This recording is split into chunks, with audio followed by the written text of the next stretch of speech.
On my faith journey, it was I was so sheltered, and I was so used to being, you know, playing by the books, if you will, and Hmm.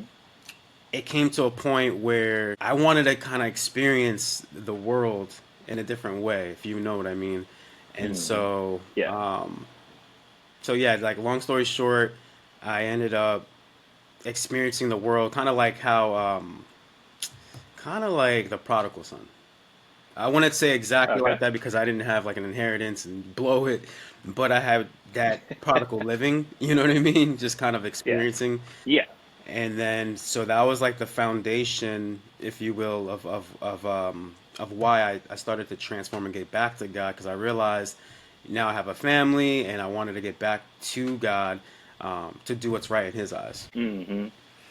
I love that journey, and it's I don't know, very similar to mine. And there are times I hear people who have grown up in the church and say that they wanted to do that or feel like they missed out because they didn't have like that prodigal son journey or can't relate to people.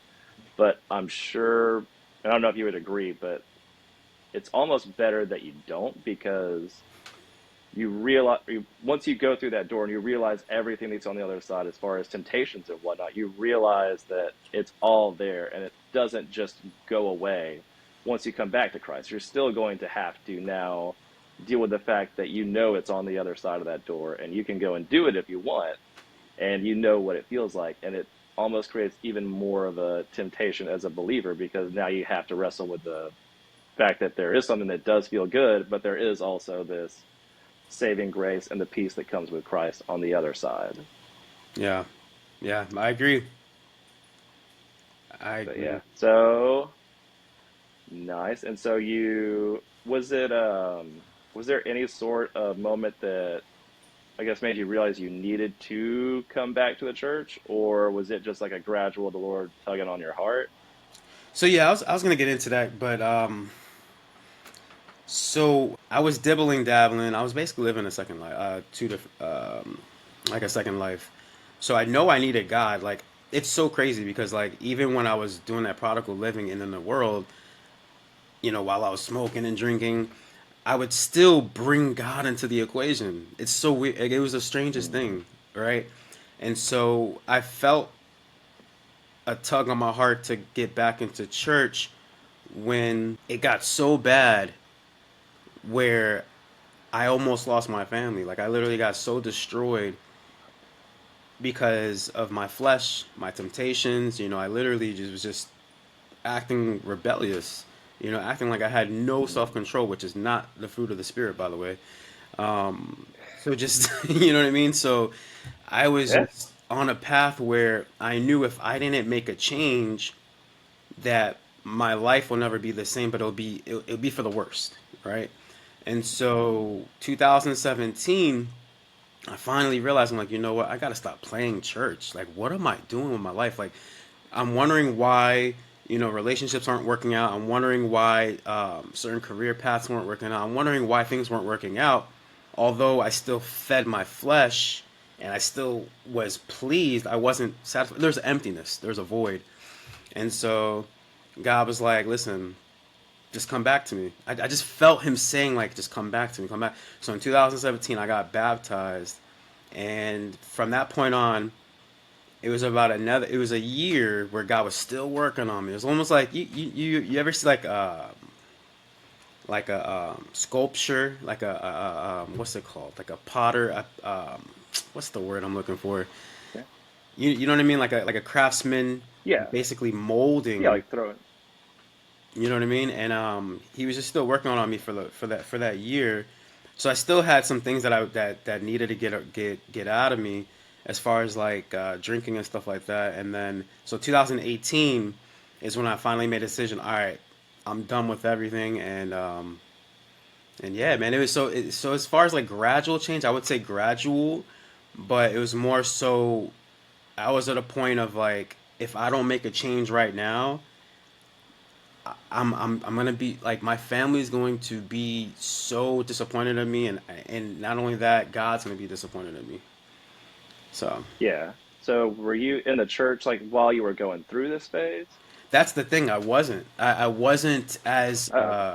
active. Like I was just kind of like back and forth. Like, oh, okay, I'll come this Sunday. Like, you know how you're like, you go one Hmm. Sunday and then, seasonal. I was going seasonal or occasionally.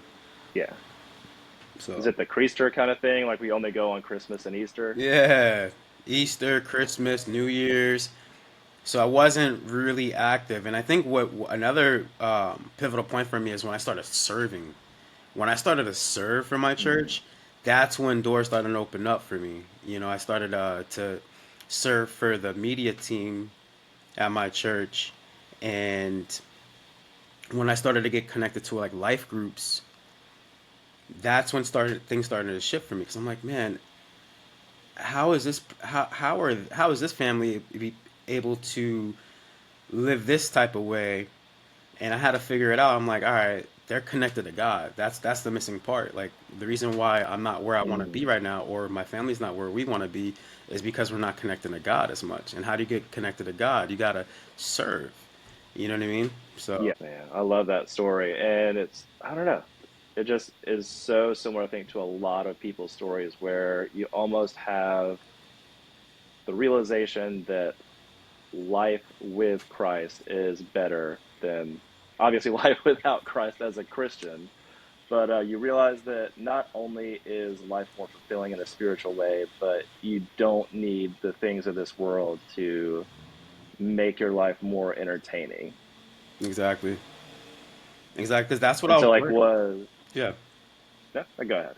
No, yeah, because that's what I was worried about. Honestly, I'm glad that you mentioned that. I was worried about, if I'm this sober Christian guy, life is gonna be boring, and it's like, dude, it's better because once I'm done, feeding my pleasure desires, like even if it wasn't like on a spiritual level, let's just say it was a fitness level, right? Even if you eat that ice cream, you eat like 3 gallons of ice cream, which is crazy, by the way. But like, how do you feel after doing that? You know what I mean? So it's like that's the same way I feel with God. You know, if I'm doing things that He doesn't like, like in the book of Jeremiah, I'm reading Jeremiah right now, and Jeremiah was warning those people in the times, hey guys, stop, worshiping these idols, stop, burning these incense, and stop doing these things that God doesn't want you to do. But they didn't listen. They're like, well, and then but they're so crazy because they still wanted Jeremiah to pray for them. They knew that Jeremiah was a prophet, but they didn't want to turn away from their way. So they basically wanted to eat their cake and have it too. You know what I mean?